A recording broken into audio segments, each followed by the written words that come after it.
আবু সাঈদ বুক পেতে দাঁড়িয়েছিল। সে ভাবেনি পুলিশ তাকে সত্যিই গুলি করবে। তার প্রথম গুলিটা খেয়ে সে একটু হতভম্ব হয়ে কেঁপে উঠল।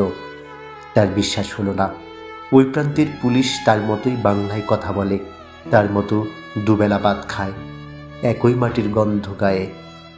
কেঁপে উঠেও আবার পা শক্ত করে দাঁড়ালো। তা না হলে বন্ধুরা কি বলবে? একটা গুলির আঘাতে সে পড়ে গেছে, গায়ে শক্তি নেই। আড্ডায় বন্ধুদের পরে গর্ব করে বলবে, দেখেছিস তোরা কেমন বুক চিতিয়ে ভাগের মতো দাঁড়াইছিলাম। হো, আবু সাঈদ আবার কেঁপে উঠল, কারণ আরেকটি গুলি ছোড়া হয়েছে। এই পর্যায়ে তার নিজেকে ধরে রাখতে কষ্ট হয়ে গেল। তবুও সে প্রাণপণে চেষ্টা করতে লাগলো।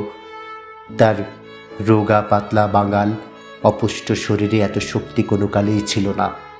হঠাৎ মনে পড়ে গেল সেই অজপাড়া গায়ের দরিদ্র ঘরের ছেলে, যার মা টিউশনির টাকা পাঠালে গরিব বাবা মায়ের খাবারের টাকা হয়। সে প্রাইমে বৃত্তি পেয়েছিল, এইটি পেয়েছিল। তার মূর্খ বাবা মা আশা বেঁধেছিলেন আবু সাঈদ বড় ভার্সিটিতে টেকার পর তাদের সব কষ্ট দূর হয়ে যাবে।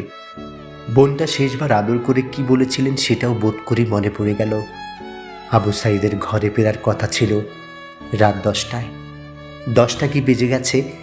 মায়ের গায়ের গন্ধটা বারুদের মতো হয়ে গেল কি করে?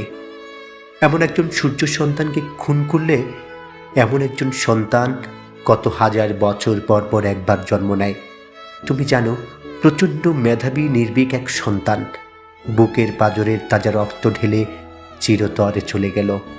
হে মাতৃভূমি, তুমি জানতেও পারলে না, বুঝতেও পারলে না তুমি কি হারালে।